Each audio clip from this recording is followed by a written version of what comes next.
I think you're going to say no to this, but I want to ask the question anyway.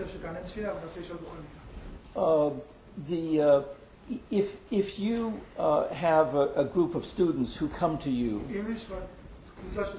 for a period of time, not just for an afternoon, and you want to convey to them the essence of Kabbalah, the principles, the basic ideas, are there 5 or 12 or some specific number of ideas that you want to convey to them? Can? Yes. There are? Yes. Good. About how many? There are maybe 3, 4, or 5 principles. Okay, let's say 5. First of all, that there's an upper force that we all live in. And we are the egoistic parts that are opposite to it. Our egos evolve, as we said, for the past few thousand years in this world. At the end of this development, we will reach a state that we have to unify with this force. Who are we? That's the second principle. This upper force is entirely good, bestowing and giving, and it created us opposite itself as egoists, in order that the ego will develop in us to a point where we can reveal that our nature is destructive, and that there's nothing worse than it. And that we want to burst out of this in the same way that we would want to break free from an old skin, and to become like it. Then, by the method of Kabbalah, we will be able to become like it. The third principle, we are one soul, one egotistical desire that was created by the upper one as one desire, the desire to enjoy. And we were shattered into thousands and millions of parts called individual souls. And they are what develops during this whole process. We have to correct ourselves to become like the Creator, and that means that we all need to unify together. All the souls have to come back into one soul together. Really, in the egotistical manner in which we are divided, we hate one another.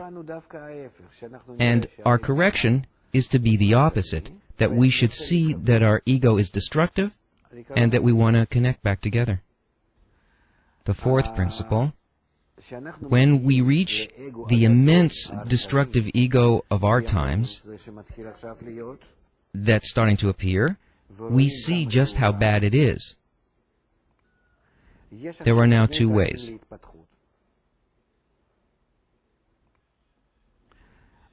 To evolve either through the beatings that we receive, which is basically how we live our lives now, that we run away from suffering all the time.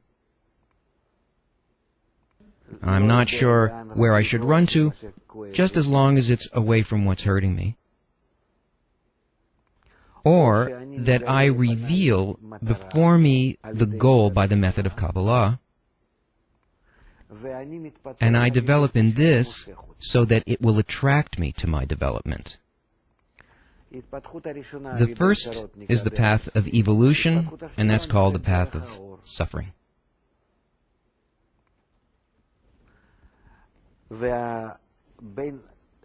And the second path is called the path of light.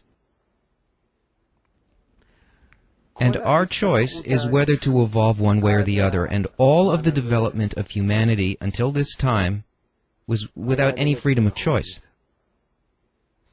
We were simply carrying out what the ego told us to do. Ego, DNA, it doesn't matter what you call it. Rather, people now have a desire that is for something beyond this world. They can't fill themselves with anything that they can find in this world. So they ask themselves why they exist, and they don't know why.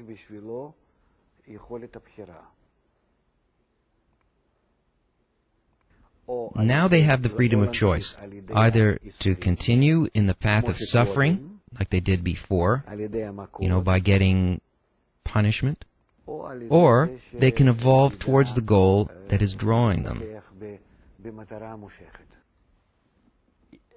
The path of spiritual development, the minute that one discovers the wisdom of Kabbalah, he begins to learn, with the help of Kabbalistic books,